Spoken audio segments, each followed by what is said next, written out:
नमस्कार, आप देख रहे हैं एबीसी इंडिया। मैं अमित भोबिया। दोस्तों, आज हम रिसर्च बेस बातचीत करेंगे कड़कनाथ मुर्गों की खेती के बारे में। मैं रिसर्च बेस इसलिए बोल रहा हूं क्योंकि आज की वीडियो में जरा भी मसाला नहीं होने वाला।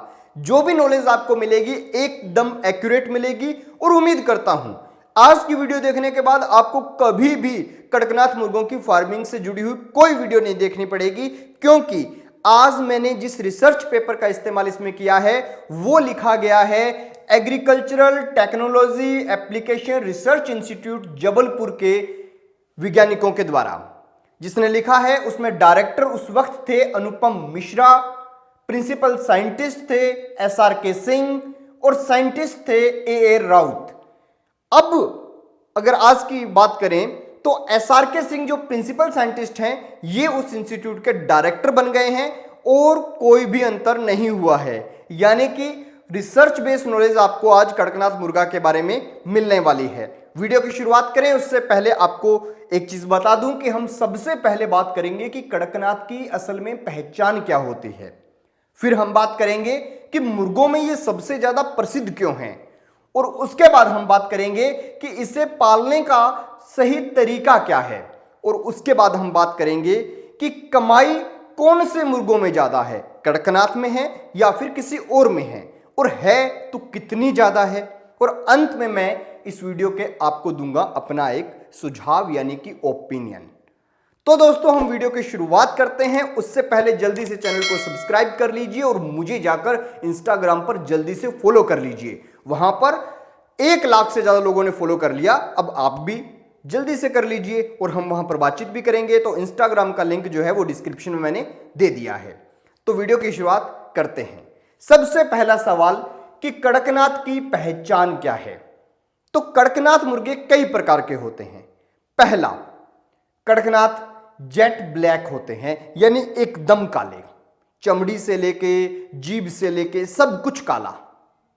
एक होते हैं गोल्डन ब्लैक। गोल्डन ब्लैक में क्या होता है, मुर्गा काला ही होगा, जीभ भी काली होगी, लेकिन जो गर्दन का कलर है वहां पर ब्लैक फरों के बीच में गोल्डन फर भी होंगे। एक होते हैं पेंसिलाइड। ये पूरा मुर्गा जो है उसके गर्दन से कुछ निशान मतलब धारी वाले सफेद बीच में जो है पंख होंगे, यानी सफेद पंख जो है काले के बीच में हल्के हल्के होंगे, वो भी कड़कनाथ होता है। इसके अलावा चौथी चीज जो है वो इस रिसर्च में नहीं है, मैं अपने ओपिनियन में बताऊंगा। वो वैरायटी मेरे पास थी कड़कनाथ। वो कैसी थी अभी इंतजार कीजिए। अब दूसरा सवाल कि मुर्गों में ये मुर्गा सबसे ज्यादा फेमस क्यों है। तो आपको बता दूं, अगर आप इसके मीट का कंपैरिजन दूसरे किसी मुर्गे के मीट से करेंगे तो उसमें आपको देखने का मिलेगा कि दूसरे मुर्गे के मीट के अंदर प्रोटीन जो है वो 18 से 20% होता है, इसके अंदर 24 से 25% होता है। अगर हम फैट की बात करें तो दूसरे मुर्गों के अंदर 13 से लेके 25% तक फैट होता है, लेकिन इस मुर्गे के मीट के अंदर जो है आपको 0.73 से लेके 1.03 तक ही फैट होता है, जो बहुत ही कम होता है, ना के बराबर होता है। कोलेस्ट्रॉल की दिक्कत पूरी दुनिया में है, तो इसके अंदर जो है 184.75 mg कोलेस्ट्रॉल आपको मिलेगा 100 ग्राम के अंदर। लेकिन आप किसी और मुर्गे के मीट में देखेंगे तो वहां पे 218.12 mg फैट मिलेगा 100 ग्राम के अंदर, कोलेस्ट्रॉल मिलेगा 100 ग्राम के अंदर। तो यह बहुत ज्यादा बढ़िया है सेहत के लिए, इसीलिए लोग इसे खाते हैं। दूसरी प्रसिद्धि वाली बात यह है कि इसे GI टैग मिला हुआ है। आपको मालूम होगा कि GI टैग लेने के लिए बहुत सारे देशों की सरकारें आपस में लड़ती रहती हैं। कोई कहता है कि ये चीज हमारी है, कोई कहता है ये चीज हमारी है। जैसे भारत और पाकिस्तान के बीच में बासमती को लेकर GI टैग का हमेशा हल्ला रहता है, वैसे केवल मात्र भारत के अंदर ये एक ऐसा जानवर है चिकन कैटेगरी का जिससे GI टैग मिला हुआ है। 2018 के अंदर जुलाई के अंदर मिला था। एक बात और है कि इसका जो मीट है वो एकदम ब्लैक होता है, काफी टेस्टी होता है और दूसरे मीट से ज्यादा सॉफ्ट होता है, तो इसीलिए ये जो है सबसे ज्यादा फेमस है। अब रही बात कि इसे पालने का तरीका क्या है। इसे पालने का सिंपल सा तरीका है कि आपको हाई टेक बहुत बड़े बड़े जो करोड़ों रुपए में बनते हैं वैसे पोल्ट्री फार्म नहीं बनाने। इसे आपने ओपन रेंज में पालना है, खुले में पालना है। ओपन रेंज फार्मिंग जो है कड़कनाथ की सबसे ज्यादा कामयाब होती है, खर्चा कम, कमाई ज्यादा। अब रही बात कि ये कितने दिन में बड़ा हो जाता है, तो ये 920 ग्राम का हो जाता है 20 हफ्तों के अंदर, यानी 140 दिन के अंदर। और जब ये 180 दिन का होगा तो सेक्सुअली मैच्योर हो जाएगा, मुर्गियां जो है वो अंडे देने शुरू कर देंगी।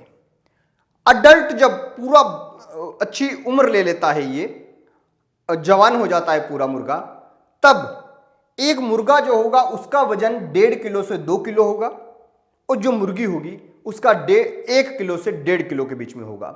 तो वेट भी ये अच्छा खासा गेन कर लेता है। अब रही बात कि इसे पालें तो क्या करें। जब आप इसे पालें तो आपको एक चीज का ध्यान रखना है कि एवरेज अगर देखी जाए तो 105 अंडे एक मुर्गी एक साल में देती है कड़कनाथ की। लेकिन आपको क्या करना है, उस मुर्गी को ब्रूडिंग के लिए या हैचिंग के लिए नहीं तैयार करना, यानी बच्चे पालने वाला काम नहीं देना। अंडे कड़कनाथ के लीजिए, बच्चे दूसरी मुर्गियों से निकलवाएं, ताकि ये जो मुर्गी है ये आपको अंडे भी ज्यादा देती रहे। और इन ज्यादा अंडों का क्यों कह रहा हूं, ये आपको पता चलेगा जब आप इसके कमाई के बारे में देखेंगे। अब बात कर लेते हैं हम कि कमाई कौन से मुर्गे में ज्यादा है। तो मैं साफ कहूंगा कि कड़कनाथ के अंदर ज्यादा कमाई है। अब वो ज्यादा कमाई कैसे है, दूसरों के साथ कंपैरिजन करके देखिए तो दूसरों का मीट जो है वो 170 रुपए से 200 रुपए किलो आपको बाजार में 250 रुपए किलो के आसपास आराम से मिल जाता है। लेकिन कड़कनाथ का जो मीट है वो 500 रुपए किलो से लेकर 600 रुपए किलो तक कम से कम दाम में मिलेगा। 500 से 600 रुपए, कई जगह 1000 रुपए के आसपास, 1200 रुपए के आसपास किलो मिलता है। अंडा जो है, अगर आप बड़े पोल्ट्री फार्म को देखेंगे, वहां से जब अंडे निकलते हैं तो वहां से कैरेट में जब अंडा डलता है तो 3 रुपए का, 4 रुपए का, एवरेज माने तो 4 से 5 रुपए का अंडा जो है वो मिल जाता है। लेकिन कड़कनाथ का अगर बहुत बड़े फार्म से भी अंडा निकल रहा है तो भी वो अंडा 8 से 10 रुपए के बीच का है, यानी मार्केट में वो 20 से 25 रुपए तक का अंडा जाता है। जो चिक्स हैं, बच्चे हैं, वो 30 से 40 रुपए में आम खास बच्चा मिल जाता है। चाहे आप क्विल का ले लीजिए, चाहे आप जो है दूसरे मुर्गे का ले लीजिए, लेकिन कड़कनाथ का बच्चा लगभग 80 रुपए का मिलता है। और ये सब मैं नहीं बोल रहा हूं, जिस रिसर्च की बात मैं कर रहा हूं उसके अंदर लिखा हुआ है, और ये 2018 के आसपास की रिसर्च है। तो कुल मिला के ये मान के चलिए कि उसके बाद का जो टाइम है उसमें ये सारी चीजें इंक्रीज हुई हैं, कमाई जो है वो इंक्रीज हुई है। एक बात मैं आपको बता दूं, जो माय ओपिनियन है वो ये है कि अगर आप मुर्गों का पालन करना चाहते हैं तो आज के वक्त में करोड़ों रुपए इन्वेस्ट करके बड़ा फार्म करने की जरूरत नहीं है। आप लोग ओपन रेंज फार्मिंग कीजिए, ज्यादा कमाई भी होगी, और ऑर्गेनिक की ओर जो लोग बढ़ रहे हैं वो आपको ज्यादा पैसे भी देंगे। दूसरी चीज, इस रिसर्च के अंदर मुझे सारी चीजें पसंद आई, एक चीज पर मुझे डाउट हुआ। इन्होंने 3 प्रजातियां बताई मुर्गों की, लेकिन मुझे ऐसा लगता है कि कड़कनाथ मुर्गों के अंदर 4 प्रजातियां हैं, क्योंकि मैंने एक वीडियो बनाई थी जिसका थंबनेल ऐसा था, और जो वीडियो आपको अब यहां पे दिखाई भी दे रही होगी, इस वीडियो के अंदर 4थी प्रजाति मैंने मेरे घर पे दिखाई थी, यानी व्हाइट कलर का भी कड़कनाथ होता है वो। तो वो वीडियो आप जाके देख लीजिए, आपको इंटरेस्टिंग लगेगा। देखते रहिए ABC इंडिया।